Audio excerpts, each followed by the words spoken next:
probable graduation from the most prestigious university in the world.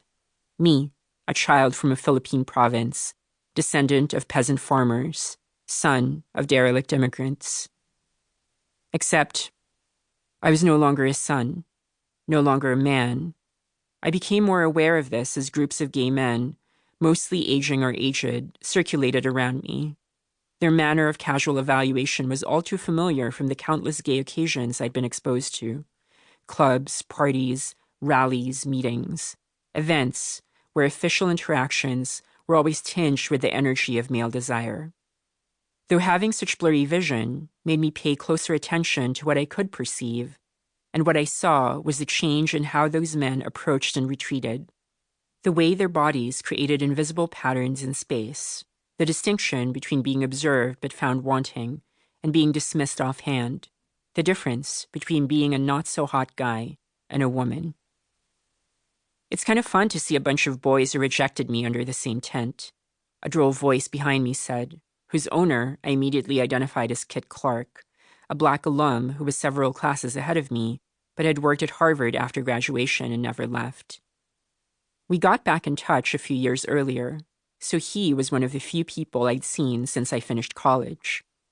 Haven't snagged one yet? I asked as I turned to face him. It's a lot worse than when you were here, he replied. The men keep getting younger and I'm only getting uglier. I would protest if it were anyone else, but Kit's tone had always made it clear that he did not invite praise whenever he said something negative about his appearance. What he invited was empathy, agreement with the injustice of how looks so determined our place in the gay pecking order, and how our lack of attractiveness had so much to do with our race and femininity.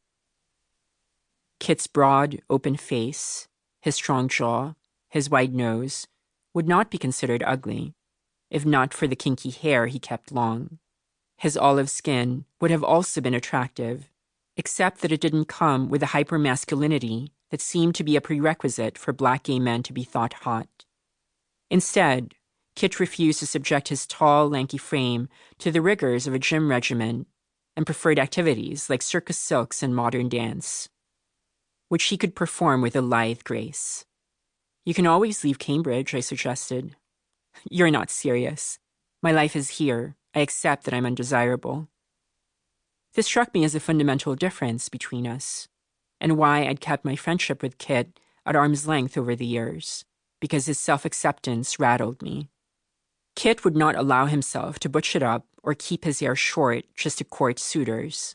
He wanted to be wanted, but he wouldn't compromise himself for the sake of another's desire. I, on the other hand, didn't have the same solid sense of self. I'd been more than willing to clamp down on my most undesirable traits, especially 2 decades ago, when I had such an unclear sense of who I was beyond other people's reflections of me. At the same time, Kit recognized long before I did how alike we were, that we both occupied liminal places in our white-dominated Harvard gay society. He recognized me as an albino Asian when everybody else thought I was white. He could tell that my workout regimen was cover for femininity I obscured because it was not attractive. He could also tell that someone needed to see the reality of me, even when I took such pains to hide it. And Kit generously gave my inner self a witness, even when I could never settle for long under his glare. Kit motioned to someone who approached us, and when he got close, I surprised myself when I recognized Sean Chambers, an English Lit grad student while I was in college. His appearance had not changed much, just a few more pounds and a widow's peak. His red hair duller than I remembered.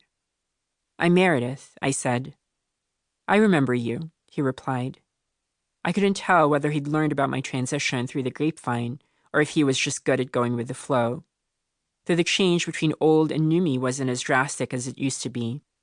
I'd cut my hair in a bob and was not wearing makeup, had on a loose gray jumpsuit that could be feasibly worn by a man or a woman.